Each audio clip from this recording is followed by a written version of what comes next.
பேரண்ட்ஸா நம்ம எல்லாருக்குமே ரொம்ப பிடிச்ச நாட்கள்னு பார்த்தோம்னா ரொம்ப இனிமையான சுகமான எவ்ரிடே ஒவ்வொரு புது புது நல்ல அனுபவம் அப்படின்னு பார்த்தா இந்த குழந்தைங்களுடைய டெவலப்மெண்ட் தான். ஒரு நம்ம கைக்குள்ளார அடக்கமா பிறந்த குழந்தை ஒவ்வொரு ஸ்டெப்பா முன்னேறி முன்னேறி ஒரு நாள் இந்த வெளி உலகத்தையே தலை நிமிர்ந்து பார்க்க, அது தலை நிமிர்ந்து பார்த்து அதை பல பேரும் ரெஸ்பெக்ட் பண்ணி பார்க்குற நிலைமை வர்ற வரைக்கும் நம்ம குழந்தை கூடயே டிராவல் பண்ணுவோம். ஆனா இந்த டிராவல்லையே முதல் முக்கியமான வருடங்கள் அப்படின்னு பார்த்தீங்கன்னா முதல் 3 வருஷம் தான். ஒவ்வொரு டேயும் புதுசா குழந்தை கத்துக்கும், குழந்தைகிட்ட இருந்து நாமளும் கத்துக்குவோம். இதுதான் ரொம்ப ரொம்ப ரொம்ப ஹாப்பியர் மூமெண்ட்ஸ். இதை நாம இன்னும் எவ்வளோ நாலேஜபிளா எவ்வளோ குழந்தைய மோட்டிவேட் பண்ணி பார்த்துக்க முடியுங்கிறது தான் நம்மளுடைய குறிக்கோள். இந்த வீடியோல அந்த மாதிரி ஒரு ரொம்ப இம்பார்ட்டன்ட் டெவலப்மெண்ட் ஸ்டெப் பத்தி பார்க்க போறோம். கிராலிங், அதாவது குழந்தை மெல்ல அடியெடுத்து தவழ்ந்து இன்னொரு இடத்துல இருந்து இன்னொரு இடத்துக்கு நகர்றது. இதுதான் ஃபர்ஸ்ட் ஃபார்ம் ஆஃப் மூமெண்ட். நடக்கிறது, நிக்கிறது, நடக்கிறது, ஓடுறது, இது எல்லாத்துக்கும் முன்னாடி ஒரு நல்ல டெவலப்மெண்ட் மூமெண்டோட சேர்ந்த டெவலப்மெண்ட்னு பாத்தீங்கன்னா இந்த தவழ்ந்து போறது. அது மட்டும் இல்லாம இந்த தவழ்ந்து போறதுனால நிறைய பெனிஃபிட்ஸ் இருக்கு. உங்க குழந்தை பெரிதாகும் பொழுது நல்ல வாலிப்பான அப்பர் செஸ்ட் பாடியும் ரவுண்டட் ஷோல்டர்ஸும் நல்ல பைசப்ஸுமா வரணும்னா அடலசன்ட் ஏஜ்ல காலேஜ் டைம்ல ஜிம் போறதை விட சின்ன வயசுல தவழ்ந்து போறது ரொம்ப இம்பார்ட்டன்ட். ஏன் அப்படின்னா தவழ்ந்து போகும் பொழுதுதான் குழந்தை ஒரு மினி புஷ்அப் மாதிரி நடக்க ஆரம்பிக்கும். ஸோ அந்த மாதிரி பண்ணும் பொழுது ஷோல்டர்ஸ்க்கு பலம் கொடுக்கும். சின்ன வயசுல எவ்வளோ ஸ்ட்ரென்த் அச்சீவ் பண்றோமோ அதுதான் பெரிய வயசுல ஸ்டெபிலிட்டியையும் இன்னும் குட் கண்ட்ரோலையும் மசில்ஸ்க்கு கொடுக்கும். ஸோ தவழ்ந்து போறதை ஸ்கிப் பண்ணாம இருக்கிறது நல்லது. ஆனா இப்ப கிட்டத்தட்ட 5 to 10% ஆஃப் த குழந்தைங்க தவழ்றது இல்லை. உட்கார்ந்த குழந்தை அப்படியே நின்று நடக்க ஆரம்பிக்கிறாங்க. இதுக்கு பேரண்ட்ஸ் ஆகிய நாமளும் பல காரணங்கள்னு சொல்லலாம். ஏன் அப்படின்னு பாத்தீங்கன்னா குழந்தைய எப்பயுமே கையிலேயே தூக்கி வச்சுக்குவோம். அதுக்கு எதுவும் அடிபடக்கூடாது, எந்த பிரச்சனையும் வரக்கூடாது, கைக்குள்ளாரையே பொத்தி பொத்தி வளர்த்த ஆரம்பிக்கிறோம். அது மட்டும் இல்லாம ஒருவேளை யூஸ் பண்ணாலும் soft cushion, soft mattress, soft bed தான் போட்டு குழந்தை நவுற ட்ரை பண்றதுக்கே நம்ம வாய்ப்பு கொடுக்க மாட்டேங்கிறோம். அது மட்டும் இல்லாம டம்மி டைம் நம்ம போடுறதே இல்லை, நிறைய பேர் போடுறது இல்லை. ஸோ டம்மி டைம் போட்டாதான் தவழ்றதுக்கான பேஸ்மெண்ட். ஸோ எப்படி ஒரு பில்டிங் கட்டுறதுக்கு ஒவ்வொரு ஸ்டெப் பை ஸ்டெப் டெவலப்மெண்ட் பண்றோமோ அந்த மாதிரி தான் குழந்தையுடைய ஒவ்வொரு ஸ்டெப் டெவலப்மெண்ட்டும் நமக்கு பார்க்கும் பொழுது இனிமையா ரொம்ப சுகமா ஹாப்பியா இருக்கு குழந்தையோட டெவலப்மெண்ட்ஸ்.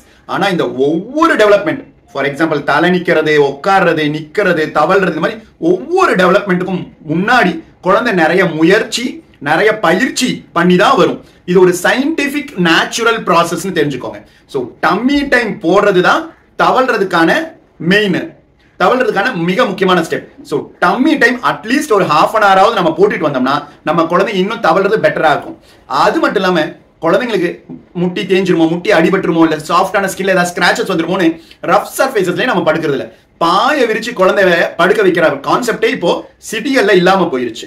ஸோ முடிஞ்ச அளவுக்கு பாய், அது மேல ஒரு காட்டன் துணி மாதிரி சின்ன தின் காட்டன் துணியை வச்சுட்டு குழந்தைய தவள விடுறது ரொம்ப ரொம்ப முக்கியம். குழந்தைய முடிஞ்ச அளவுக்கு அதுல குப்பரை போட்டு படுக்க வச்சோம்னா தான் பிற்காலத்துல அது நடக்க நகர ட்ரை பண்ணும். அதை விட்டுட்டு நம்ம வாக்கர்ல போட்டோம்னா இந்த கிராலிங்கிற ஸ்டேஜே வராது. உட்காந்து அப்படியே நின்று நடக்க ஆரம்பிச்சிருவாங்க. ஸோ டெஃபினெட்லி வாக்கர் வாங்கக்கூடாது. வாக்கர் ஆக்சுவலி டெவலப்மெண்டா பின்னோக்கி வைக்கிறதுக்கு வாக்கர் ஹெல்ப் பண்ணும். ஸோ உங்க குழந்தை ஒவ்வொரு ஸ்டேஜும் ஸ்கிப் பண்ணாம டெவலப் பண்ணி நல்லா கரெக்டா வரணும்னா வாக்கரை கட்டாயம் வாங்காதீங்க. அது மட்டும் இல்லாம குழந்தையா ஒண்ணுக்கு ஒன்னா நம்ம விளையாடணும். ஆக்சுவலி குழந்தைகளுக்கு சமமா நாமளும் தரையில உட்காந்து தரையில படுத்துக்கிட்டு அவங்க என்ன பண்றாங்களோ அவங்க மிமிக் பண்ற சவுண்டு, அவங்களோட விளையாட்டு ஜாமான வச்சு நாமளும் விளையாடணும். நாமெல்லாம் மினி சில்ட்ரன் ஆயிடணும். அப்பதான் குழந்தைங்களுடைய டெவலப்மெண்ட்டும் ரொம்ப நல்லா இருக்கும், குழந்தையும் ஹாப்பியா டெவலப் ஆகிட்டே இருக்கும்.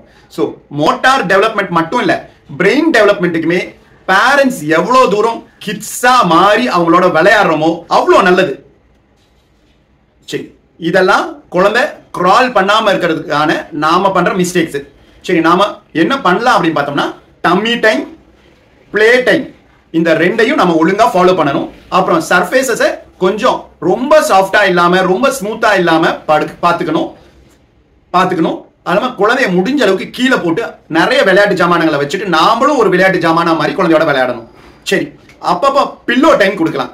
அதாவது குழந்தை குப்புரை போட்டுக்கும் பொழுது கொஞ்சம் 7-8 months எல்லாம் வரும் பொழுது ஒரு பில்லோ மேல தன்னுடைய கைகளை வைக்கிற மாதிரி பில்லோ டைம் கொடுக்கலாம் குழந்தைங்களுக்கு. அப்ப அந்த கைக்கு அதுக்கு ஸ்ட்ரென்த் கிடைக்கும், ஊனி அந்த பில்லோவை தாண்டி நகரணும்னு குழந்தை நினைக்கும். இந்த தவழ்றது எந்த ஸ்டேஜ்னு பார்த்துக்குவோம். ஆக்சுவலி ஒவ்வொரு குழந்தைக்கும் தவழ்றது ஒவ்வொரு மாதிரி இருக்கும். பட் ஆனா ஆவரேஜ் ரேஞ்சுன்னு பாத்தீங்கன்னா 7 to 10 months இதுக்குள்ளார நடந்துடணும். எப்பயுமே டெவலப்மெண்ட் ஒரு ரேஞ்ச் தான், அதே மாதிரி தான் இதுவுமே. ஸோ அப்புறம் இன்னொன்று மிக முக்கியமானது, குப்புற விழுந்த குழந்தை தான் தவள ஆரம்பிக்கும். ஸோ தவள ஆரம்பிக்கிறதுக்கு முன்னாடி ஸ்டேஜ் குப்புற விழுகிறது. அதே மாதிரி தவள ஆரம்பிச்சு ஒரு 3-4 மாசம் தவழ்ந்துகிட்டு இருந்த பிறகுதான் குழந்தை நடக்க ஆரம்பிக்கும். இது ஒரு ஆவரேஜ் டைம்னு வச்சுக்கலாம். எப்ப தவள ஆரம்பிச்சோ அதுல 4 monthsல உங்க குழந்தை நடக்க ஆரம்பிச்சிடும். யூஸ்வலா பொதுவா தவழ்றதுலயும் வெவ்வேறு விதமா வெவ்வேறு வகையா குழந்தைங்க தவழ்வாங்க. ஒவ்வொரு குழந்தையும் ஒவ்வொரு விதம்.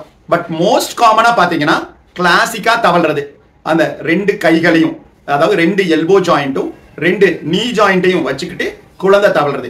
இத கிளாசிக் கிராலிங்னு சொல்லுவோம். தன்னுடைய 2 கைகளையும் தன்னுடைய 2 முட்டிகளையும் பயன்படுத்தி தவழ்றது. இதை தாண்டியும் நிறைய வகையான கிராலிங் இருக்கு, அதனால நீங்க கவலைப்பட வேண்டாம். அப்புறம் இன்னொன்னு, கமெண்ட் செக்ஷன்ல உங்க குழந்தை எந்த மாதிரி தவழ்ந்தாங்கிறதையும் நீங்க சொல்லுங்க. தவழ்றத ஏதாவது ப்ராப்ளம்ஸ் என்கவுண்டர் பண்ணீங்கனாலும் நீங்க அதை எனக்கு கமெண்ட் செக்ஷன்ல சொல்லுங்க. உங்களுடைய டவுட்டை நான் கிளியர் பண்ண ட்ரை பண்றேன். இன்னொன்னு, கமாண்டோ கிரால். இந்த அமரன் படத்துல எல்லாம் நம்ம சிவகார்த்திகேயன் கிரால் பண்ணி போவார் இல்லைங்களா, அந்த மாதிரி ஒரு மிலிட்டரி பர்சன் கிரால் பண்ணி எதிரிட்டு இருந்து தப்பிச்சு போகிறதுக்கோ இல்ல எதிரியை தாக்குறதுக்கோ ட்ரை பண்றாங்கல்ல, அந்த மாதிரி குழந்தை தன்னுடைய செஸ்டையும் வயிறையும் வச்சு நவுற ட்ரை பண்றது கமாண்டோ கிரால். கரடி மாதிரி நடக்க ஆரம்பிப்பாங்க.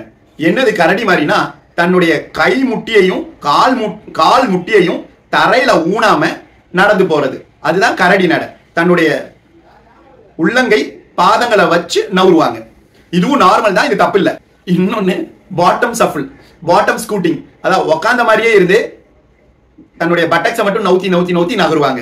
இதனாலையும் ஒன்றும் தப்பு கிடையாது. இவங்களும் இதுவும் ஒரு வகையான நார்மல் டெவலப்மெண்ட் தான். இன்னொருத்தங்க ஒரு பக்கவாட்ல நவுந்து போயிட்டே இருப்பாங்க. இத கிராப் கிராலிங்னு சொல்லுவோம். அதாவது உட்காந்தே இருப்பாங்க, ஆனா ஒரு கையை வச்சு ஒரு பக்கமா உந்தி தள்ளுவாங்க. இது கிராப் கிரால். இன்னொன்னு சொல்ல வந்துட்டேன், சம்டைம்ஸ் பிகர் பேபிஸ் வச்சுக்கோங்களேன், கிராலிங் கொஞ்சம் லேட் ஆகும். தன்னுடைய உடல் வெயிட்டை தூக்கி தாண்டி அவங்களால நகரணும் இல்லையா, அதனால நார்மலான பேபிஸ்னா கூட கொஞ்சம் தவழ்றதுக்கு லேட் ஆகும். அதே ஒல்லியா இருக்க லீன் பேபிஸ் டக்குன்னு இந்த டெவலப்மெண்ட்லாம் பண்ணிடுவாங்க. சரி, எப்போ பேரண்டா நாம வருத்தப்படணும் அப்படின்னு பார்த்தோம்னா, 1 வயசே ஆயிருச்சு, ஒன்னும் தவழ்ந்து இருக்கணும், இல்லாட்டி நின்னாவது ஒரு பர்னிச்சரை புடிச்சுக்கிட்டாவது நடக்க ஆரம்பிச்சிருக்கணும். எந்த வகையான மூமெண்டோடைய ஸ்டெப்பும் எடுக்காம உங்க குழந்தை இருந்தா நீங்க கவலைப்பட்டாகணும்.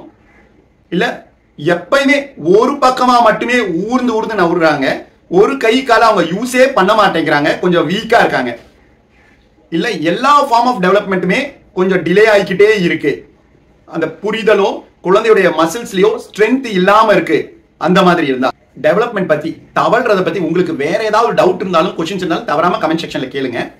அது மட்டும் இல்லாம இந்த மாதிரி பல வீடியோக்கள் குழந்தையுடைய ஹெல்த் ரிலேட்டட், அது மட்டும் இல்லாம ஜெனரல் மெடிசன் ரிலேட்டடாகவும் நான் உங்ககிட்ட பேசுறேன்.